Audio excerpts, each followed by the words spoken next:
جس طرح سے ان کی پالیسی ہے میر صاحب، مجھے لگتا ہے کہ یہ کوئی ناتجربہ کار قسم کے لوگ ہیں، اور یہ اسی طرح کی حرکتیں کر کے مجھے لگتا ہے کہ ہمارے علاقے میں مزید خرابیاں پیدا کریں گے، اور مزید جو ہے نا اس طرح کے دھرنے ہوں گے، مزید لوگ سڑکوں پہ آ جائیں گے، اور ہم آگے بڑھنے کی بجائے پیچھے جائیں گے۔ 106 ارب کا ڈیولپمنٹ پیکج ہے، بجٹ ہے، یہ کیسے پھر عمل درآمد ہوگا اگر اس طرح دھرنے چھوٹے بڑے چلتے رہے؟ اچھا یہ نہیں ہے۔ یہ دیکھیں میر صاحب، ہم تو 5 سال میں بلکہ 10 سال اسمبلی کے اندر رہا، یہ مجھے بتائے نا، میرے سامنے آ جائیں۔ اپوزیشن جو کر رہی ہے صحیح کر رہی ہے ڈاکٹر صاحب آپ کے حساب سے؟ اپوزیشن کہا کہ میں تو سمجھتا ہوں ان کو تو ظاہر ہے اس کے علاوہ اور کیا چاہ رہا ہے، ان کے پاس آپشن کیا ہے، اس کے علاوہ کیا آپشن بچتا ہے؟ ظاہر ہے ان کو اسمبلی کے اندر اگر ان کو سائیڈ لائن کیا، کچھ ان کو بات نہیں چلی اور کوئی آگے ان کے لیے کوئی راستہ نہیں ہے تو سڑکوں پہ نکل آئیں گے اور کیا کریں گے۔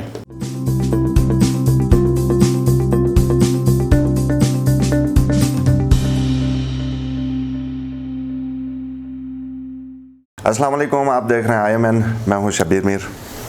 ناظرین، گلگت بلتستان میں مختلف جگہوں پہ، خاص کر جو کیپٹل ہے گلگت کے اندر، دھرنے، مظاہرے اپوزیشن جماعتوں کی طرف سے اور پھر کچھ ڈاکٹرز کی طرف سے، امپلائیز کی طرف سے، یہ آج دوسرا تیسرا دن ہے جاری ہیں۔ اس سے پہلے گزشتہ مہینے بھی ہم نے اس طرح کے چھوٹے بڑے دھرنے دیکھے تھے۔ آخر یہ دھرنے اور یہ مظاہرے کیوں ہو رہے ہیں، اس حوالے سے بات کریں گے۔ ہمارے ساتھ میرے مہمان ڈاکٹر محمد اقبال، سابق وزیر تعمیرات۔ ڈاکٹر صاحب بہت شکریہ۔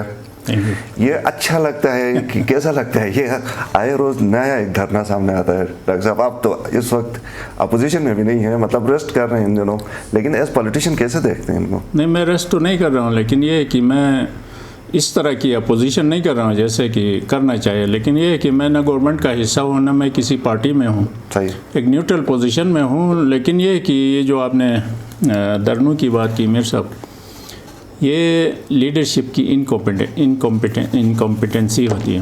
مطلب یہ ہے کہ ان کے اندر وہ صلاحیت نہیں ہے کہ یہ ایشوز کو ریزولو کر سکیں، جس کی وجہ سے لوگوں کے اندر ایک فرسٹریشن، اور پھر اس کو لوگ ایکسٹریم پہ لے کے جاتے ہیں، سڑکوں پہ آتے ہیں۔ ظاہر ہے کوئی آدمی خوشی سے تو سڑک پہ نہیں آتا ہے، روڈ پہ نہیں آتا ہے، اس کے اندر جب وہ ایک حد سے گزر جاتا ہے تو پھر وہ اپنی اس کو ایشو کو لے کے وہ سڑکوں پہ آ جاتا ہے۔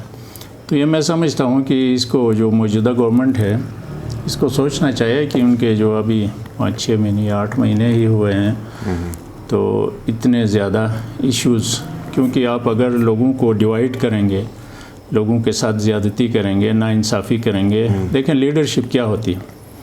لیڈرشپ ہوتی ہے کہ آپ سب سے پہلی جو لیڈرشپ کی کوالٹی ہے کہ آپ لوگوں کے ساتھ انصاف کریں، ان کو ایکول ٹریٹ کریں، اپنے ذہن کو ٹھیک کریں، ذہن کو صاف کریں، اور پھر لوگوں کے اندر آپ ڈویژن پیدا کرنے کے بجائے انکلوزیو آپ کی پالیسی۔ ڈاکٹر صاحب انصاف کی آپ نے بات کی تو اپوزیشن کو تو یہ گلا ہے کہ ان کے ساتھ جو بجٹ ایلوکیشن میں ناانصافی ہوئی ہے، تو آپ کیا سمجھتے ہیں کہ یہ گلگت بلتستان کی حکومت خود مختار بااختیار اتنی ہے کہ یہ ناانصافی یا انصاف خود سے کر سکے؟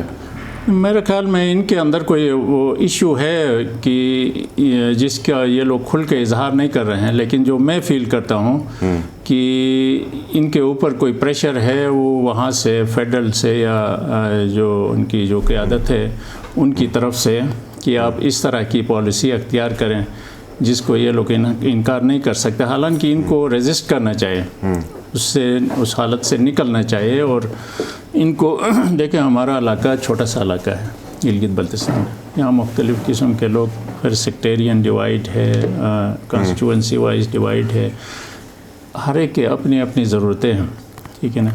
آپ وہ پالیسی جو پنجاب کے اندر ہے وہ یہاں پہ اپلائی نہیں کر سکتے، ٹھیک ہے۔ گنڈاپور صاحب ادھر آئے تھے الیکشن کے دوران، وہ چلے گئے، ابھی وہ کبھی بھی نہیں آئے گا، آپ دیکھیں گے اگلے الیکشن تک وہ نہیں آئے گا۔ لیکن اس کی پالیسی کو کنٹینیو کرنا، اس کا مطلب یہ ہے کہ ہم اپنے لوگوں کو مزید جو ہے نا وہ تقسیم کی طرف، ان کو آپس میں لڑانے کے لیے یا ان کو فرسٹریٹ کر کے مزید جو ہے نا ایشوز پیدا کر کے سڑکوں پہ لانے کے، اس سے ہمارے علاقے میں کیا فائدہ ہوئی ہے؟ آپ کا ٹورزم کے لیے دیکھیں، دنیا میں بہترین علاقہ ہے ہمارا، ٹورزم اس وقت ہمارا ڈیولپ کر جائے گا کہ یہاں پہ پیس ہو، یہ جو ٹورسٹ آتے ہیں روزانہ. کل میں جب گلگت سے جا رہا تھا دنیور چوک کے اوپر بلاک کیا ہوا تھا اور پیچھے جب میں پیدل اپنی گاڑی چھوڑ کے جا رہا تھا تو ساری جتنی بھی گاڑیاں تھیں ہنزا سے آئی تھی وہ ساری ٹورسٹ کی تھی. وہ بیچارے 2-3 گھنٹے سے اندر گاڑیوں میں بیٹھ کے بڑے پریشان حال میں باہر کی طرف دیکھ رہے تھے. تو اس سے کیا فائدہ؟ اس سے ہمارا ٹورزم پہ برا اثر پڑتا ہے. صحیح.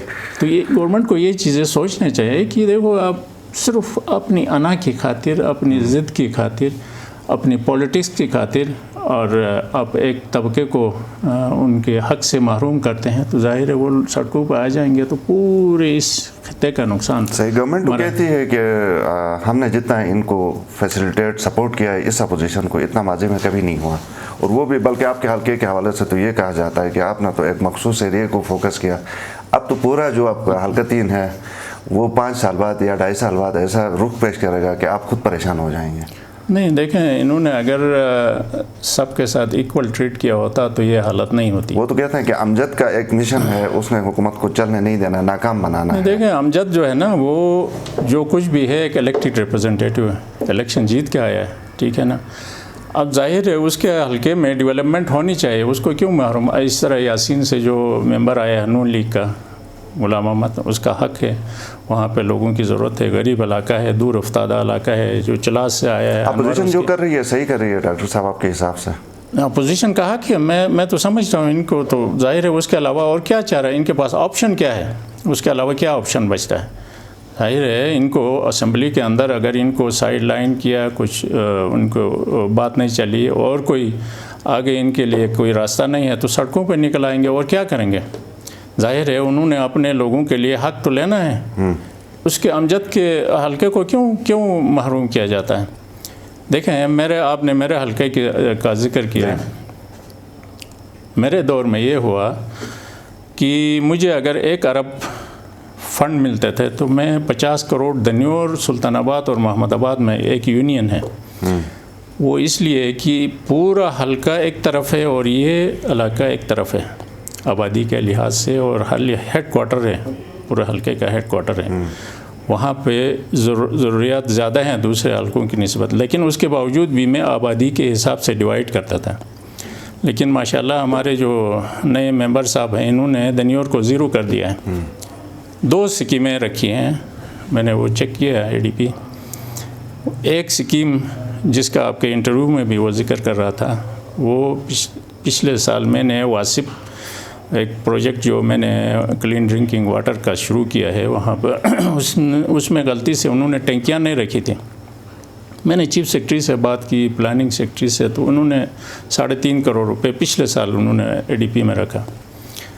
اس سال مجھے خدشہ تھا کہ وہ اس کو بھی آؤٹ، کیونکہ میری بہت ساری اسکیمیں انہوں نے آؤٹ کر دی، ڈیلیٹ کر دیا. پچھلے سال جو ADP میں آئے اس کو نکال دیا. تو یہ کیونکہ ایک عوامی نوعیت کی اسکیم تھی اور میں نے وہاں پہ اتنے بڑے علاقے میں اربوں روپے کا کام لوگوں نے پبلک پارٹیسپیشن کے تحت اپنی مدد آپ خود کام کیا ہے. گورنمنٹ نے صرف 30 کروڑ روپے دیا ہے اور ہم نے 18 کلومیٹر سے پینے کا چشمے کا صاف پانی، جو گلگت بلتستان کا بہترین پانی، یہ علاج ہے جو ہضمے کے بیمار ہیں یا گردے کے، ان کے لیے وہ لا کے ہم نے دنیور میں پہنچایا ہے. اب وہاں پر ٹینکیاں نہیں ہیں، ٹینکی کے بغیر آپ کیسے ڈسٹریبیوٹ کریں گے؟ نہیں ہوتا تھا. تو اس سال میں نے ان کو یہ کہا کہ کم از کم وہ جو پچھلے سال ہم نے ADP میں رکھا اس کو آپ ڈیلیٹ نہ کریں بلکہ اس کو بڑھائیں، اس سے تاکہ ہم اس کو کمفرٹیبلی ٹینکیاں بنائیں. تو وہ اندر میٹنگ میں سیکرٹریز نے اور چیف سیکرٹری نے سپورٹ کیا اور وہ اسکیم بچ گئی. اس کو یہ اپنے کھاتے میں ڈالتے ہیں. اور اسٹریٹ لائٹس کی ایک اسکیم جو کہ یہاں ہر گلی میں اسٹریٹ لائٹس لگی ہوئی ہیں، وہاں چوک پہ شاید اسٹریٹ لائٹس لگیں گی. یہ 2 اسکیمیں اس پورے یونین میں، گلگت کا مطلب یہ ہے کہ گلگت کے برابر آبادی ہے وہاں پر دنیور میں، یہ 2 اسکیمیں. تو یہ دیکھیں یہ ناانصافی نہیں ہے. وہ الگ بات ہے کہ میں نے لوگوں کو سڑکوں پہ نہیں لایا، لیکن یہ ہے کہ اگر اس طرح سے ناانصافی ہو گئی، جیسے انہوں نے وعدے کیے تھے کہ جب الیکشن ہو رہے تھے، ہمارا الیکشن تو 1 ہفتہ ڈیلے تھا، گنڈاپور صاحب نے دنیور میں آ کے جلسہ کیا 2 دن پہلے، حالانکہ اللیگل تھا، کورٹ کا آرڈر تھا، اس کے باوجود بھی آ کے وہاں پہ اعلانات کیے. اور اس نے کہا کہ میں یہاں پہ سیوریج سسٹم آج سے اعلان کیا کہ آج سے شروع ہوگا. کدھر گیا آج 8 مہینے کوئی سیوریج. وہاں پہ میڈیکل کالج اس نے کہا کہ سلطان آباد میں بن جائے گا. ابھی کہتے ہیں کہ ہم کبھی ادھر بناتے ہیں کبھی ادھر آپ نے کہا کہ ابھی تک آپ لوگوں کو سپورٹرز کو روڈ کے اوپر نہیں لے کے آ گئے. کیا ابھی کوئی ایسا پروگرام ہے کیونکہ آلریڈی اپوزیشن سڑکوں کے اوپر ہے, کیا ان کو سپورٹ کریں گے اپنی طاقت کے ذریعے؟ نہیں, اگر میں نے دیکھا حالات اسی طرح سے چلے, ہمارے لوگوں کو نظر انداز کیا گیا اور ان کو ساتھ ایک علاقے کو بالکل ہی نظر انداز کر کے زیادتی کیے گئے, جھوٹے اعلانات کر کے لوگوں سے ووٹ لے کے ابھی گنڈاپور صاحب جو ہے نا وہ غائب ہو گئے, اور پیچھے سے کوئی جواب دینے والا آدمی نہیں. کدھر ہے تمہاری سیوریج سسٹم, کدھر ہے میڈیکل کالج, کدھر ہے تم نے کہا کہ ہم نوجوانوں کو روزگار دے دیں گے. ایک آدمی کو انہوں نے روزگار نہیں دیا ابھی تک. تو ظاہر ہے میں تو پھر میں بھی وہی کروں گا جو آج کل اپوزیشن کر رہی ہے. آپ کا سیاسی تجربہ کیا کہتا ہے کہ آنے والے دنوں میں کیا احتجاج کم ہوگا, دھرنے کم ہوں گے, یہ حکومت ان کو سنبھالنے میں کامیاب ہوگی یا جس طرح سے ان کی پالیسی ہے میر صاحب, مجھے لگتا ہے کہ یہ کوئی نہ تجربہ کار قسم کے لوگ ہیں, اور یہ اسی طرح کی حرکتیں کر کے مجھے لگتا ہے کہ ہمارے علاقے میں مزید خرابیاں پیدا کریں گے, اور مزید جو ہے نا اس طرح کے دھرنے ہوں گے, مزید لوگ سڑکوں پہ آ جائیں گے, اور ہم آگے بڑھنے کی بجائے پیچھے. تو یہ جو 106 ارب کا ڈیولپمنٹ پیکج ہے, بجٹ ہے, یہ کیسے پھر عمل درآمد ہوگا اگر اس طرح دھرنے چھوٹے بڑے چل رہے ہیں؟ اچھا یہ نہیں ہے. یہ دیکھیں میر صاحب, ہم تو 5 سال میں بلکہ 10 سال اسمبلی کے اندر رہا. یہ مجھے بتائے نا, میرے سامنے آ جائیں, کوئی ان کو لے کے آ جاؤ نا میرے سامنے, وہ ریگولر بجٹ انہوں نے کہا ادھر دعوے یہ مجھے ثابت کریں کہ 106 ارب کس طرح سے ہے. ریگولر بجٹ 106 ارب ریگولر آپ کا جو اصل ہمارا فوکس ہوتا ہے ڈیولپمنٹ کا, ٹھیک ہے, ڈیولپمنٹ کا کتنا ہے 16 ارب روپے ہے, صحیح ہے, ٹھیک ہے نا. وہ تو ہمارے دور میں بھی وہ ہر سال بڑھتے بڑھتے وہ ادھر تک آ گیا. باقی آپ کا جو نان ڈیولپمنٹ بجٹ ہے, پی ایس ڈی پی کی, یہ سارے ملا کے یہ ایک فگر بناتے ہیں. تو وہ تو پہلے بھی 100 ارب کے بلکہ اس سے زیادہ بھی, ہمارے دور میں بھی 105 ارب تھا. ہم نے کبھی یہ نہیں کہا کہ ہم نے 105 ارب کا بجٹ بنایا. لیکن ڈاکٹر صاحب جس طرح لوگ کہتے تھے کہ وفاق میں حکومت پرفارم نہیں کر رہی ہے وفاقی سطح کے اوپر, تو اس کو دیکھا دیکھی یہ جو نئی گورنمنٹ ہے اس کو بھی اس طرح سپورٹ نہیں ملے گی وفاق کی طرف سے. لیکن یہ تو طے ہو گیا نا کہ وفاق کی طرف سے ان کو فگرز کی صورت میں تو کم از کم سپورٹ ملی. 106 ارب تو ہوگا کاغذوں میں. اگر آپ دیکھیں اس سے کیا ہوگا, اس سے 2 چیزیں ہوں گی. ایک یہ ہے کہ آپ لوگوں کا سٹیک جتنا اوپر لے جاتے ہیں, ان کو جھوٹی جتنی آپ وہ ہوپ دے دیتے ہیں, لوگ جب اس کو دیکھتے ہیں کسی ٹائم تو پتہ ہے 375 ارب کا انہوں نے کہا ہم نے پیکیج دیا ہے. وہ کدھر ہے پیکیج؟ وہ تو پہلے بھی تھا, جو آپ کے جو بڑے بڑے یہ جو میگا پروجیکٹ ہیں وہ تو پہلے بھی تھے. تو اس کو انہوں نے ادھر ادھر سے جمع کر کے 375 ارب بنایا. ابھی کہتے ہیں ہم نے 106 ارب دے دیا, یہ تو ہو گئے 400-500 ارب, ٹھیک ہے نا. تو کل سال بعد لوگوں کو یہ باتیں پتہ نہیں چلے گا کہ یار یہ سارا اتنا 500 ارب روپے کدھر گیا ہے, یہاں تو کوئی نظر ہی نہیں آ رہا ہے. آن گراؤنڈ نظر آنا چاہیے نا, کوئی کام نظر آنا چاہیے. جب کام نظر نہیں آئے گا تو پھر کیا ہوگا؟ دیکھو جتنا آپ لوگوں کو اوپر لے جاتے ہیں اسی حساب سے ہی لوگ آپ کو زمین پہ گراتے ہیں. لیکن کام آپ نے کر کے نظر بھی آ گیا, اس کا بھی کوئی فائدہ اگر نہیں ہوا نہیں. دیکھو بات یہ نہیں ہے کہ آپ کام کے اوپر جو ہے نا, ٹھیک ہے الیکشن کے دوران لوگ آگے دیکھتے ہیں پیچھے نہیں دیکھتے ہیں, ٹھیک ہے نا, ہمیشہ ان کی یہ ہوتی ہے کہ ہمیں کیا فائدہ. لیکن یہ ہے کہ ووٹ صرف کام کے اوپر نہیں دیتے ہیں, آپ کے اندر کچھ کوالٹیز ہوتی ہیں, آپ کی لیڈرشپ کوالٹیز, آپ کی سوچ کس طرح کی ہے, آپ انکلوزیو ہیں یا آپ لوگوں کو ڈیوائڈ کرتے ہیں, ٹھیک ہے نا, آپ جو ہے نا اپنے ذاتی مفاد کے لیے کام کرتے ہیں یا لوگوں کے مفاد کے لیے. یہ جو چیزیں ہیں لوگ ان چیزوں کو سمجھتے ہیں, سمجھ کے مجھے لوگوں نے بڑا سپورٹ کیا. دیکھیں آپ پوری گورنمنٹ میرے خلاف لگی ہوئی تھی, جتنے جیتے ہوئے کینڈیڈیٹ تھے ان کو میرے حلقے میں انہوں نے لگایا تھا. ہر کمیونٹی کے پیچھے ایک تو ہر ایک کو کہا تھا کہ ہم تمہیں وزیر اعلیٰ بناتے ہیں, جا کے ڈاکٹر کو ہرا دو. اس کے باوجود بھی میں 2nd پوزیشن, میری کوئی پارٹی بھی نہیں تھی. کوئی پارٹی نہیں ہے. کیا مستقبل میں کسی پارٹی کی طرف جا رہے ہیں, کچھ سوچا ہے آپ نے؟ کیونکہ آپ 5 6 7 8 مہینے پہلے جب آپ پارٹی چھوڑ چکے تھے تو کوئی تھا, کوئی ڈائریکشن تھی, آج کہاں پہ کھڑے؟ دیکھیں میر صاحب, بات یہ ہوتی ہے کہ ایک انگلش میں کہتے ہیں کہ آپ ہرڈ جو ہے نا وہ ریورڈ کے ساتھ چلنے میں سیکیورٹی ضرور ہوتی ہے, لیکن آپ کی آئیڈینٹی جو ہے نا وہ ختم ہو جاتی ہے. میں ٹھیک ہے اکیلا لڑا, لیکن میری اپنی ایک آئیڈینٹی ہے.